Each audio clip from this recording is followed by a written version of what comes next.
주관하시며 통치하시는 주님의 이름을 높여드립니다.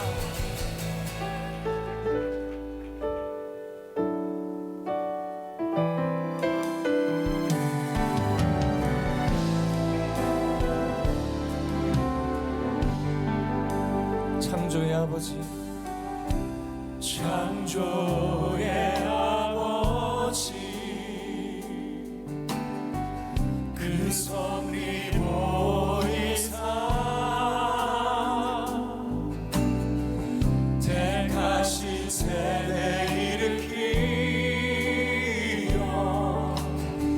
이 땅을 고치소서.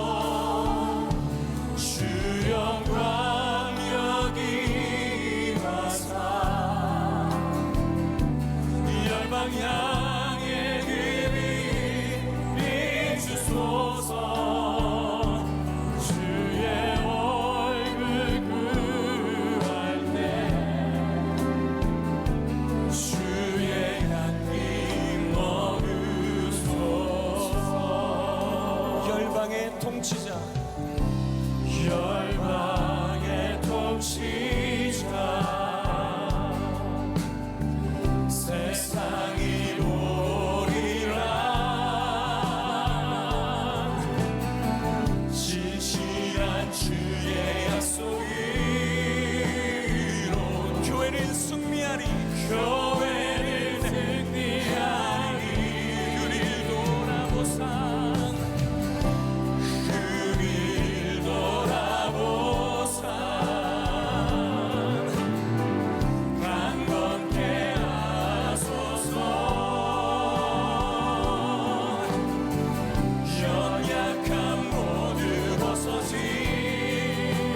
선포합시다. 승리케 하옵소서. 주의 영광이 여기 임하사 열방 향해 능히 비추소서. 주의 얼굴 구할 때 주의 다시 한번 주의 영광을 선포합시다. 주 영광, 주 영광 여기 임하사 열방 향해 비추소서. 주의 얼굴 구할 때 주의 향기 너를.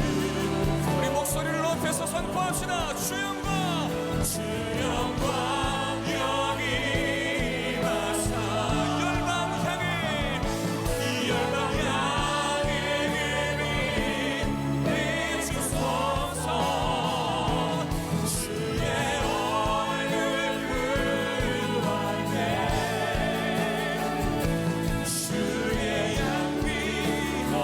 우리 두 손을 높이 드시고 영광, 영광,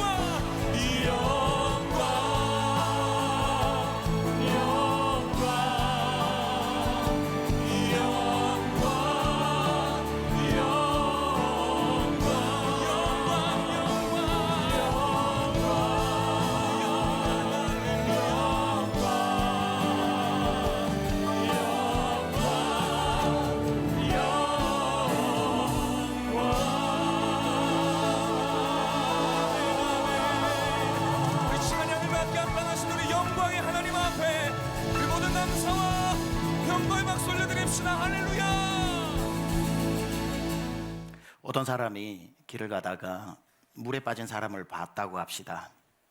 손을 막 흔들면서 막 거기에서 살려달라고 하는 그 모습을 보고 가까이 가서 그 사람을 살려주고자 가봤더니 물에 빠진 사람이 손을 흔들면서 뭐라고 이야기해야 합니까? 살려주세요 할 줄 알고 그 사람에게 가까이 갔더니 만약 물에 빠진 그 사람이 손을 흔들면서 살려주세요라고 하지 않고 하나님을 찬송합시다 라고 만약에 얘기를 한다면 굉장히 당황스럽겠죠. 정상이라고 보기 힘들겠죠. 물에 빠진 사람은 살려달라고 해야 되는데 찬송하리로다 라고 말하는 거 참 어색합니다. 근데 그리스도인들이 그런 사람입니다. 분명히 저 사람 살려달라고 외쳐야 되는데 찬송하리로다고 하고 있어서 사람을 의아하게 만드는, 궁금하게 만드는 존재가 우리 예수 믿는 사람이지요. 지난주에 우리가 살펴봤듯이 에베소서는 바울이 감옥 안에서 쓴 옥중서신이라고 이야기했고 그는 지금 로마 감옥에 투옥되어져 있습니다. 그런데 지난주에 말씀드린 것처럼 에베소서는 옥중서신이 아니라 무슨 서신이라고 그랬죠? 주중서신이라고 그랬습니다. 감옥 안에서 쓴 편지가 아니라 주님 안에서 쓴 편지였기 때문에 그는 감옥 안에 있었던 게 아니라 주님 안에 있었기 때문에 그는 살려달라고 편지하지 않고 찬송하리로다라는 말부터 시작하고 있다는 거죠. 그가 편지를 쓴 목적이 에베소 교인들에게 제일 좋은 변호사를 사서 나를 좀 이 억울한 데서 꺼내달라고 부탁하는 편지를 쓴 게 아니라 지난주 1, 2절 은혜와 평강의 안부 인사를 묻기가 무섭게 제일 먼저 그의 입으로 했던 말이 뭐냐면 오늘 3절에 찬송하리로다 라고, 아니 감옥에서 살려달라고 해야지 찬송하리로다라는 말이 그의 입에서 나온 첫 번째 언어였다는 겁니다. 자, 그렇다면 바울은 감옥 안에서 왜 첫 번째 말이 찬송하리로다라고 했는지 이유가 있을 거잖아요. 그의 찬송의 이유가 3절에 이렇게 나와요. 찬송하리로다. 하나님 곧 우리 주 예수 그리스도의 아버지께서 그리스도 안에서 하늘에 속한 모든 신령한 복을 우리에게 주시되. 자, 바울이 찬송할 수 있는 이유는 뭐냐면 하나님이 그리스도 예수를 통해서 하늘에 있는 모든 신령한 복을 우리에게 주시기 때문이다. 그렇게 이야기를 해요. 그 복이 감옥 안에 있는 바울에게도 오고 에베소 성도들에게도 오는 하늘에 있는 복 생각해 보세요. 여러분 살다가 땅의 복만 받고 살아도 횡재한 겁니다. 먹고 사는데 걱정이 없고 병원 갈 일 딱히 없고 자녀 걱정 없고 인간관계 원만하고 뭐 하고 싶은 거 할 수 있는 여유가 있는 거, 땅의 복을 받은 거거든요. 큰 복입니다. 살다가 땅의 복만 받아도 이게 왜 내 인생이 이렇게 복을 받나 싶은데 이 땅의 복은 비교할 수 없는 하늘 위에 있는 복이 있잖아요. 그런데 그 하늘에 있는 몇몇의 복이 아니라 모든 복을 우리에게 주신다고 했으니 땅의 복도 가지고 그 복을 넘어 하늘의 복도 가지게 되었으니 이게 얼마나 큰 복이냐는 겁니다. 아니 땅의 복이 크겠어요? 하늘의 복이 크겠어요? 비교할 수도 없죠. 하늘의 복이 크죠.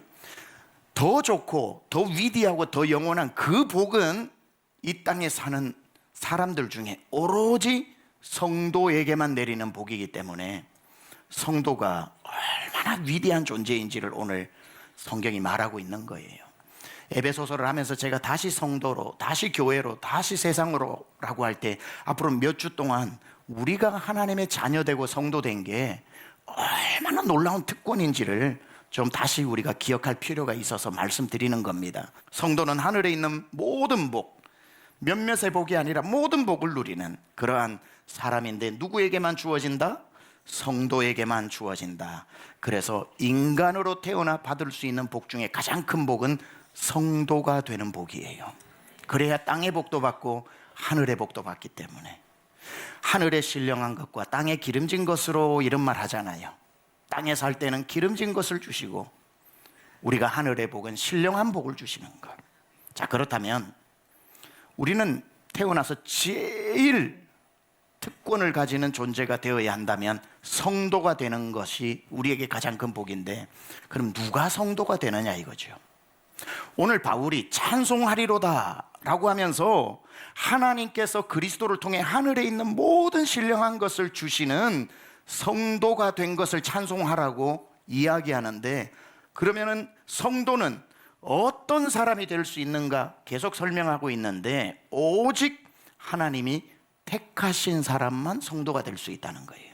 되고 싶다고 되는 게 아니라 하나님이 택하지 않으면 될 수 없고, 부르시지 않으면 올 수가 없고, 주시지 않으면 받을 수가 없는 하나님의 택한 자녀만 누릴 수 있는 것, 이게 성도의 특권입니다. 그래서 오늘 본문에는 성도가 되는 과정을 설명해 주고 있는데, 첫째 누가 성도가 되느냐 보니까 창세 전에 그리스도께서 택하신 사람이 성도가 된다는 거예요. 자, 옛 그리스도는 지금부터 2000년 전에 이 땅에 오셨지만 창세 전부터 계셨다는 거죠. 창세 전에 그리스도 안에서, 그래서 창세 전에 그리스도 안에서니까 이 땅에서 그리스도를 통하여죠. 그리스도를 통하여 택함 받은 자. 4절에 이렇게 나와요. 곧 창세 전에 그리스도 안에서 우리를 택하사. 창세전이 언제입니까?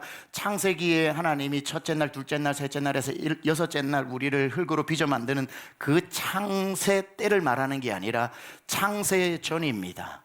아무것도 없을 때, 하늘도 없고 땅도 없고 사람도 없고 없을 때, 다시 말해 우리라는 존재가 없을 때 하나님 마음속에, 계획 속에, 하나님의 뜻 속에 우리가 있었다는 거예요. 그때는 우리의 형질이 성경의 표현에 의하면 만들어지기 전에, 형질이 뭡니까? 오장육부를 말하는 거죠. 손이 있기 전에, 눈이 있기 전에, 귀가 있기 전에, 입이 있기 전에, 발이 있기 전에, 나라는 존재가 있기도 전에 하나님은 나를 택하셨다는 거예요. 무슨 뜻인 줄 아세요? 내 오장육부가 없을 때에 나를 택하셨다는 것은 이런 뜻입니다. 내 손이 없으니 내 손으로 구원을 따낼 수 없고, 내 눈이 없으니 내가 하나님을 먼저 볼 수 없고, 내 입이 없으니 내 입으로 구원 달라고 요청할 수도 없고, 내 발이 없으니 그분께 나아갈 수도 없는 전적인 무능한 상태라는 거예요. 손도 없고 입도 없고 발도 없어서 손으로 잡을 수도 없고, 눈으로 볼 수도 없고, 입으로 구할 수도 없고, 발로 걸어갈 수도 없는 그때에 이미 나를 택하셨으니 구원은 100% 하나님이 시작하신 거라는 거죠. 네 손으로 구원한 게 아니다, 네 눈으로 찾은 게 아니다, 네 입으로 고백한 게 아니다, 네 발로 걸어가서 따내는 네 공로는 구원에 있어서 하나도 없고, 내 존재가 생기기도 전에 일방적으로 이유는 알 수 없지만 나를 자녀로, 성도로 부르기로 택하셨다는 거죠. 전적인 무능의 상태, 우리가 존재하기 이전의 상태를 창세 전의 상태라고 그럽니다. 그래서 구원에 있어서 여러분이 행한 것은 하나도 없다는 거죠.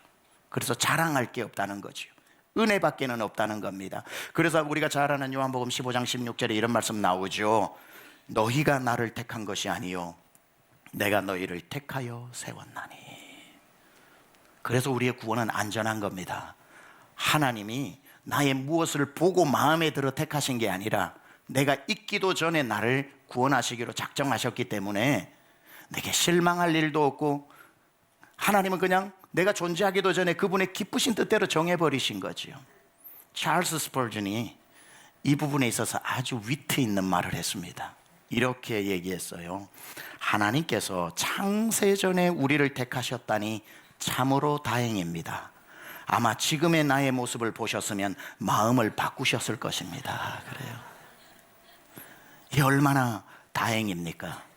내가 존재하기도 전에, 내 모습이 이것밖에 안 되는 것 전에 하나님이 창세전에 아무 조건 없이 나를 택하셨다니 참 다행입니다.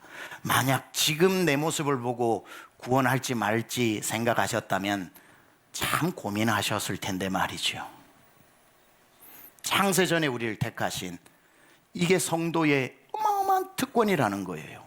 아니, 여러분 가셔가지고 일주일 내내 한번 생각해 보세요. 그 많은 사람 중에 창세전에 나를 구원하시기로 택하셨다는 게 이해가 되는지. 이해가 안 돼요. 그러니 이건 엄청난 여러분이 특혜를 받은 거예요.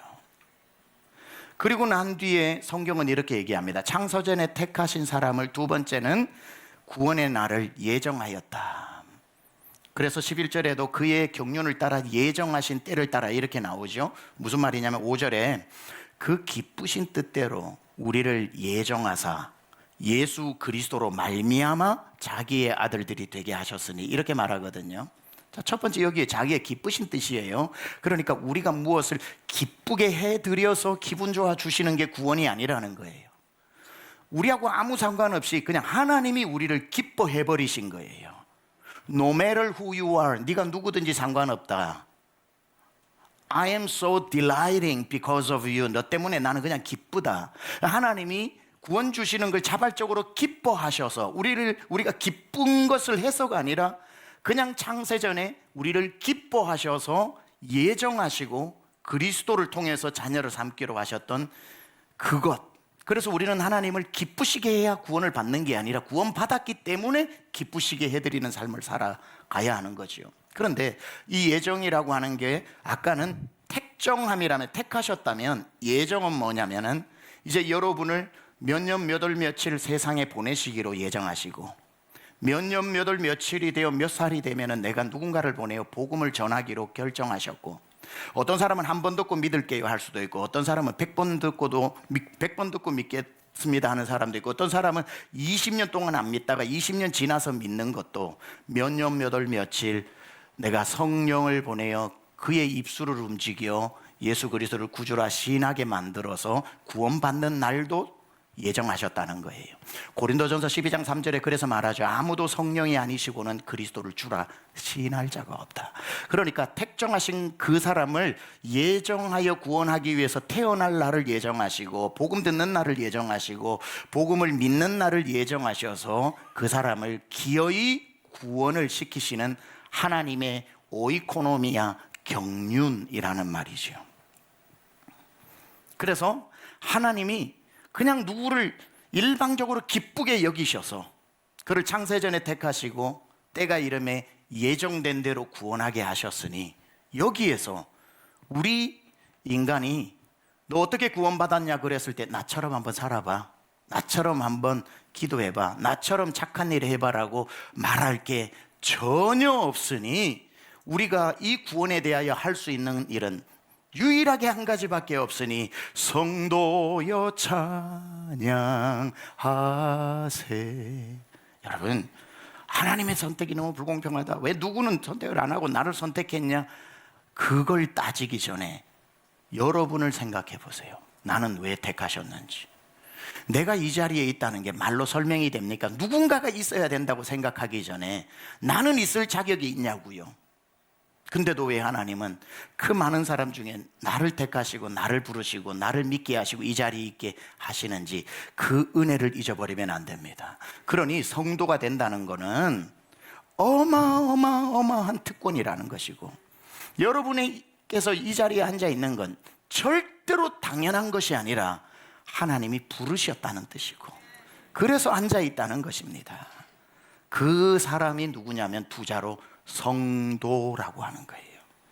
성도됨이 얼마나 귀한지. 그래서 바울이 감옥 안에 들어갔다고 성도 아닙니까? 그러니까 바울이 얘기하는 거예요. 찬송하자. 우리는 하나님이 하늘의 복을 그리스도를 통해서 오롯이 주시는 그 혜택을 받은 성도들이다. 창세전에 택하시고 예정에 따라 구원하신 하나님의 소유물인 자녀가 되었으니 찬송하자고 이야기하는 겁니다. 자, 이렇게 구원을 받는 데 있어서는 아무런 조건이 없어요. 그리고 하나님의 선물로 받으면 되는 것인데, 자, 구원받은 우리에게, 구원받은 자로서 우리에게 요구하시는 게 하나가 있어요. 구원받기 위해서는 요구하시는 게 없는데 구원받은 자들에게 요구하시는 것, 다른 말로 하면 구원하신 목적, 우리를 구원하신 목적은 있어요. 한 가지. 그게 뭐냐면 우리가 찬송하면서 사는 거예요. 찬송하면서 사는 게 구원받은 우리가 남아있는 생애 동안 해야 되는 것인데, 이사야 43장 21절 우리가 잘 알죠. 이 백성은 내가 나를 위해 지었나니, 왜 지었어요? 나를 찬송하게 하려 함이라. 그래서 구원받은 여러분, 남은 인생 동안 구원받기 위해 뭘 할 필요는 없지만 구원받은 성도가 남은 인생 동안 해야 되는 일은 찬송하면서 사는 겁니다. 그게 오늘 6절에도 나와요. 이는 그가, 하나님께서 사랑하시는 자 예수님이죠, 안에서 우리에게 거저 주시는 바 그의 은혜의 영광을 찬송하게 하려는 것이다. 다른 말로 하면 남은 인생 우리는 이제 내가 내 입술로 내 삶으로 하나님이 내게 주신 그 은혜와 영광을 드러내면서 사는 것이다. 보는 사람은 나 구원받았어. 나 같은 사람이 구원받았다니까. 하나님이 날 사랑해서 자기 아들을 주시고 십자가에까지 매달아서 날 살렸대 라고 하는 하나님의 구원의 은혜의 영광을 드러내는 삶. 그러니까 너도 예수님을 믿어 라고 하는 그 하나님의 은혜와 사랑을 전하는 자로 살아가는 것. 이게 우리가 하나님의 크신 은혜의 영광을 찬송하는 삶이라는 거죠. 따라서 구원받은 성도는 예외 없이 구원의 목적은 하나님을 남은 평생 찬송하면서 사는 것이에요. 그래서 성도가 하나님을 찬양하는 것은 선택이 아니라 사명이다. 선택이 아니라 사명이다. 따라서 찬송은 기분 따라 하는 게 아니라 사명 따라 하는 거다. 사랑하는 여러분, 어떤 상황에도 찬송하는 분들이 되시기 바랍니다. 아무리 마귀가 감옥보다 더한 환경으로 여러분을 몰아넣어도 여러분을 하나님의 손에서 마귀는 뺏어갈 수가 없습니다. 성도는 안전합니다. 성도는 특권을 가지고 있는 존재입니다. 마귀는 절대로 우리의 구원을 빼앗아 갈 수 없고 천국을 빼앗아 갈 수 없고 우리 입술에 찬송을 빼앗아 갈 수 없다는 사실을 기억해야 합니다. 오늘 바울이 로마 감옥에서 찬송하자고 했던 것은 비단 이때뿐이 아닙니다. 이때는 이미 AD 60년이 넘어가던 때라서 그의 나이 그 당시로 노인의 나이였습니다. 그러나 그의 젊은 날 놀라운 경험이 있지요. 예수 믿고 그 뜨거웠던 청춘의 날에 빌립보 지역에 갔다가 동료인 실라와 함께 빌립보 감옥에 갇혔던 그 감옥 경험이 그에게 있었어요.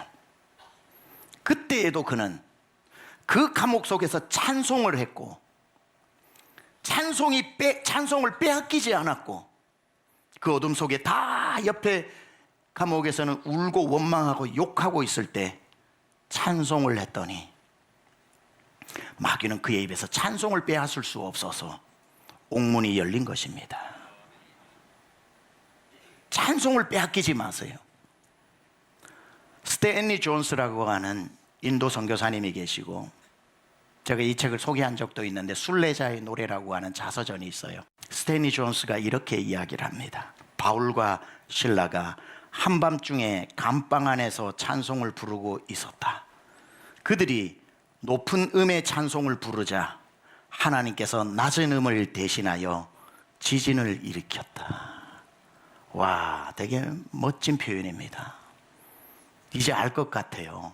그날 밤 빌립보 감옥에서 찬송을 멈추었다면 아무 역사도 없을 텐데 찬송할 수 없는 중에 찬송했더니 하나님께서 바울이 부르는 노래에 맞추어서 중저음 베이스로 불러주시는데 그 베이스 파동이 얼마나 우렁차 했던지 파동을 일으켜 땅이 갈라지고 옥문이 열렸다는 표현이에요.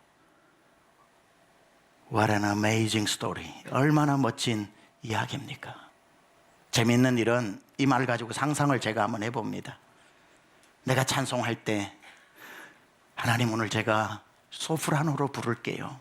기분이 꽤 괜찮거든요. 찬양 성부 성자 성령 이렇게 부를 때에 하나님이 찬양 성부 성자 성령 이렇게 불러주시는데 얼마나 아름다운지. 그래도 하나님이 이것 가지고 안 될 것 같으니까 성자여 오시오, 알토를 맡으시오, 성령이여 오시오, 테너를 맡으시오. 내가 소프라노로 부를 때 하나님 아버지는 내 반석처럼 베이스를 불러주시고 성자께서는 그 바리톤 알토의 소리로, 성령께서는 그 남은 게 뭡니까? 그렇게 불러주시고 사부가 되는 거죠. 나와 성부, 성자, 성령이 사부로 부르는 노래. 찬송은 감정 따라 하는 게 아니라 사명 가지고 하는 겁니다. 여러분 어려울 때일수록 찬송하십시오. 찬송할 때 하나님 일하십니다. 기억하세요. 찬송하는 성도를 가두어 둘 만큼 튼튼한 마귀가 만든 감옥은 없다는 것을, 찬송하는 성도를 묶어둘 만한 강한 밧줄은 없다는 것을, 다 불평하고 있을 때에 혼자 찬송하는 성도를 마귀는 제일 무서워한다는 것을. 불평할 때 불평하는 성도 하나도 안 무서워해요. 불평할 줄 알았는데 찬송하는 성도 마귀는 두려워 떨어요. 빅토르 프랭클이라고 하는 유대인 학자가 아우슈비츠 감옥에 투옥되고 살아난 사람으로 죽음의 수용소에라는 책을 썼죠. 그가 그곳에서 나와 로고테라피라고 하는 의미치료의 권위자가 됩니다. 같은 날 아우슈비츠 감옥에 들어갔다가 같은 고생을 했는데 누구는 빨리 죽고 누구는 늦게 죽고 누구는 살아남더라. 도대체 무엇이냐? 그 의미라고 이야기하는데 그 중에 이런 말을 하죠. 다 하루 종일 노동을 하다가 점심시간에 돌덩이보다 딱딱한 빵 한 조각과 얼음물처럼 차가워 식어져 버린 숭늉보다 못한 커피 한 잔을 줄 때 대부분의 사람들은 죽을 인상을 쓰면서 빵을 불평하고 이것도 커피냐고 마시면서 그렇게 얼굴을 구기면서 있을 때 그 와중에 어떤 사람은 절반만 마시고 남겨 세수를 하더라는 거예요. 그 절반의 물로 세수를 하더라는 거예요. 세수하고 얼굴을 밝게 이렇게 보이고 있으니 죽이려다가도 저 사람 빼 결국 살아나더래요. 마귀가 우리를 아우슈비츠 감옥 같은 환경에 집어넣어도 감옥 안에 있는 영락없는 감옥 안에 있는 얼굴을 하고 사는 사람이 있으면 마귀가 뭘 무서워하겠습니까마는.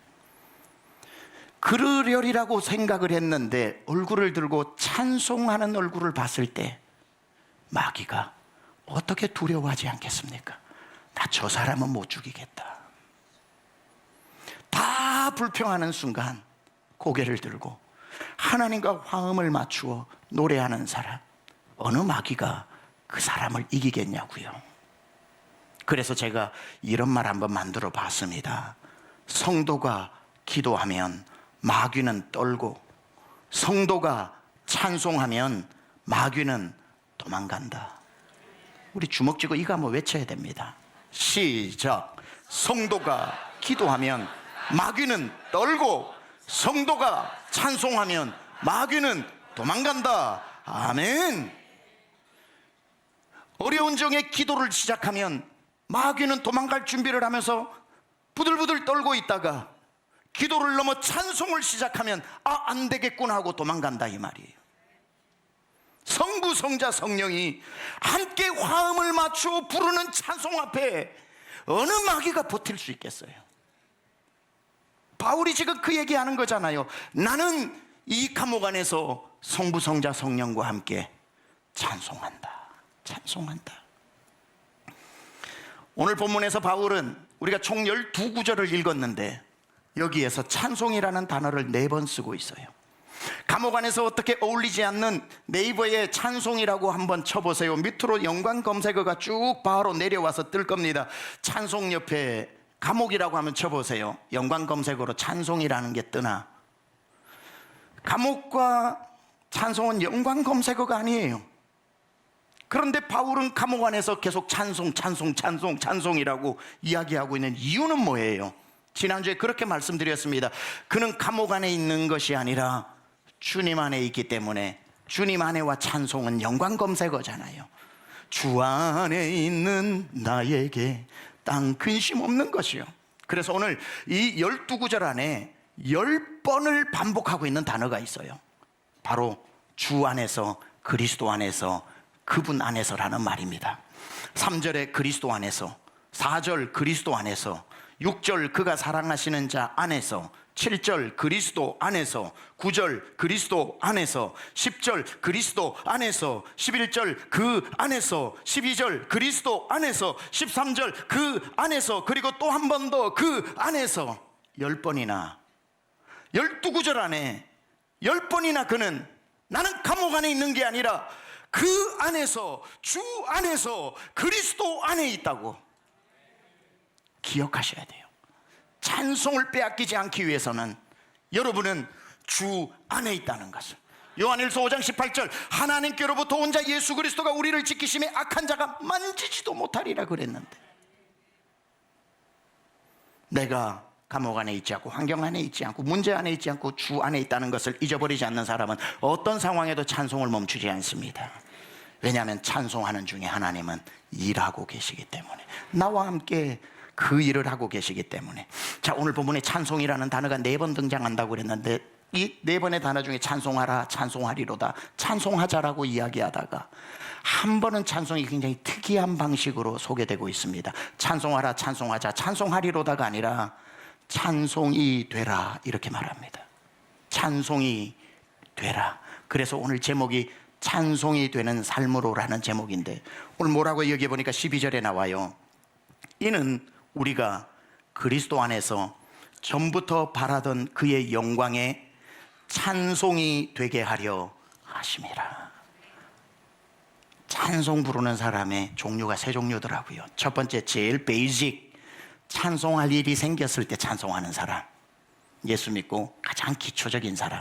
찬송할 일이 생겼을 때 찬송하는 사람. 다른 말로 불평한 일이 할 일이 생기면 안 하는 사람. 믿음이 깊어지면 두 번째 단계로 갑니다. 찬송할 수 없는 중에도 찬송하는 사람. 감옥 안에 있든지 밖에 있든지 찬송을 멈추지 않는 사람. 그리고 우리가 주님 앞에 설 때의 마지막 단계는 찬송을 부르는 사람이 아니라 찬송 자체가 된 사람. 우리의 삶이 하나님께 드리는 찬송이 된 사람. 정확하게 이 3단계를 밟은 한 사람을 소개하고 말씀을 마칩니다.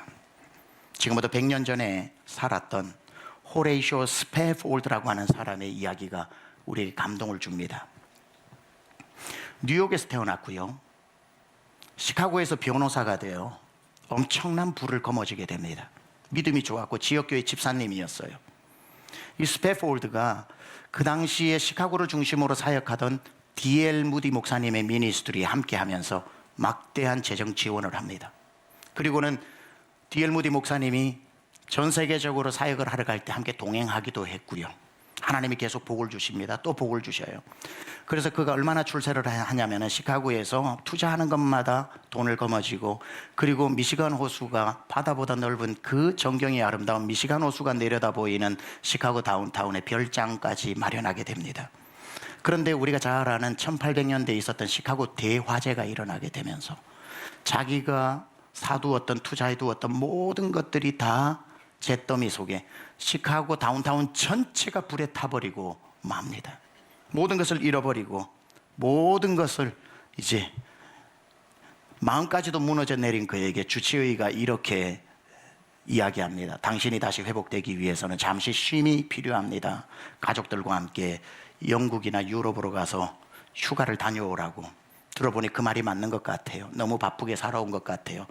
그 말을 따라서 마침 D.L. 무디 목사님이 영국에서 순회 집회가 있는 터라 거기에도 가고 가족 휴가도 가질 겸 배를 타고 가려고 하는 직전에 급한 일이 한 가지가 생겨 자기 아내인 애나 스패폴드와 11살, 9살, 5살, 2살, 4딸 먼저 앞배로 보내고 자기는 뒤에 출발해서 프랑스 파리에서 만나기로 약속을 합니다.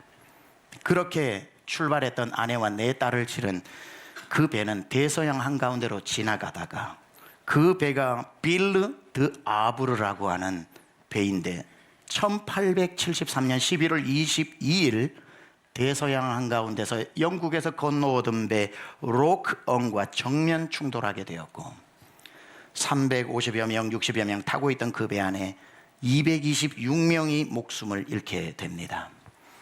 바다에 떠있던 그의 아내 애나는 구조대에 의해서 가까스로 구조가 되었지만 4명의 딸은 물속에 그만 목숨을 잃고 맙니다. 영국으로 간 그 애나가 남편에게 급하게 전보를 칩니다. 딱 두 단어, saved alone. 혼자 살아남았음. saved alone.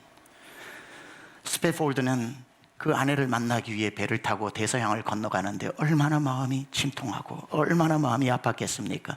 대서양 한가운데를 지나갈 쯤에 선장이 이야기합니다. 바로 이곳이 당신의 내 자녀가, 내 딸이 잠긴 곳입니다. 그 바다를 바라보는데 넘실거리는 파도에 둥둥 떠 있는 자녀의 모습이 보이는데 얼마나 추웠을까, 얼마나 무서웠을까, 얼마나 고통에 절규했을까를 생각하니 하나님이 원망스러워 견딜 수가 없어 이렇게 하나님께 부르짖습니다. 하나님, 내가 뭐 그리 잘못했습니까? 아니, 잘못은커녕 나 주님을 위해 산다고 살았는데 왜 이리 가혹하십니까? 아무리 고통 속에 하나님께 부르짖어도 하나님 대답이 없습니다. 밤새도록 그 가판 위에서 절규하고 절규하다가 새벽녘에 지쳐 잠이 듭니다. 어김없이 아침은 거짓말처럼 찾아오고 선창가로 아침 햇살이 들이우는데 아침 햇살에 눈을 뜨게 됩니다. 어젯밤 보았던 그 파도를 보고 있는데 갑자기 그 파도 보고 있는 중에 하나님이 예전에 읽었던 말씀 하나를 떠올려 주시는데 열왕기하 4장 26절의 말씀이라고 합니다.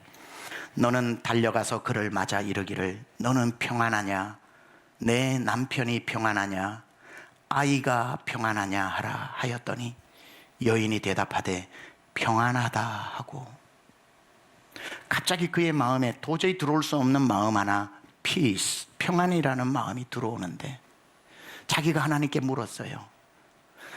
아이들이 얼마나 절규했을까요? 얼마나 살려달라고 부르짖었을까요? 가슴이 찢어져 견딜 수가 없는데 하나님께 물었어요. 그때 그 순간 아이들이 평안했습니까? 하나님이 답을 주시는 거예요. 그들은 그때 평안했다. 그들은 그때 평안했다. 하나님이 평안으로 그 아이들의 모습을 보여주고 그 평안이 자기 마음에 와닿더랍니다. 내 생각에는 고통으로 부르짖었을 것 같지만 나는 그 자리에 없었지만 하나님은 그들의 모습을 보고 계셨고 이 스패폴드에게 너희 자녀들은 평안했다. 그리고는 그 원망의 밤이 지나 평안의 마음을 가지고 종이 하나를 꺼내어 그가 글을 쓰게 됩니다. 이렇게 쓰게 돼요.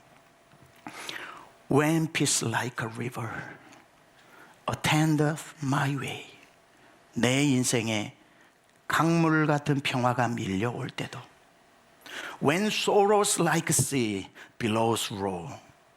때로는 바다 같은 슬픔이 몰아쳐 올 때도 Whatever my lot. 내 운명이 무엇이든지 상관없이 Thou는 옛날 유의 표현입니다. Thou hast taught me to say. 당신은 내게 이런 말을 가르쳐 주셨습니다. It is well. It is well with my soul. 평안하다. 평안하다. 내 영혼은 평안하다. 그렇게 쓰여진 이 스패폴드의 시는 곡이 붙여지고 우리가 잘 아는 찬송가 413장 내 평생에 가는 길 찬송가가 되었습니다. 가사가 이렇지요. 내 평생에 가는 길 순탄하여 늘 잔잔한 강 같던지 큰 풍파로 무섭고 어렵든지 나의 영혼은 늘 편하다. 내 영혼, 내 영혼, 내 영혼 평안해. It is well, it is well with my soul. 호레이스 스패폴드의 삶이 정확히 세 부분입니다. 성공할 때 성공해서 찬양했어요. 가판 위에서 찬양할 수 없는 중에 기어이 찬송을 잃어버리지 않고 찬양했어요. 그리고 그의 삶이 완전히 바뀌어 모든 것을 정리하고 가족과 함께 예루살렘으로 이주하고 그곳에서 The American Colony라고 하는 단체를 만들어 고아와 가난한 사람을 불러 공동생활을 하며 그리스도의 사랑을 전하면서 죽을 때까지 그곳에 살았으니 그의 마지막은 찬송할 때 찬송하는 사람도 아니고 찬송할 수 없을 때 찬송하는 사람도 아니고 급기야 찬송이 되어버린 사람, 그리고 그의 찬송이 100년 넘은 지금도 우리에게 불려지는 찬송을 남긴 사람. 사랑하는 여러분, 찬송할 수 있는 중에 찬송을 넘어서 찬송할 수 없는 중에도 찬송을 빼앗기지 말고, 여러분이 찬송 부르다가 이 세상 떠날 때 여러분을 기억하는 사람이 여러분에 대한 평가를 내릴 때 찬송 참 잘 불렀지가 아니라 저 사람은 삶 자체가 찬송이었어. 오늘도 여러분을 몰아쳐오는 그 어려움 가운데 영혼을 달래며 이렇게 한번 여러분 영혼에게 말해 보십시오. 내 영혼 괜찮아. 내 영혼 평안해. It is well. It is well with my soul.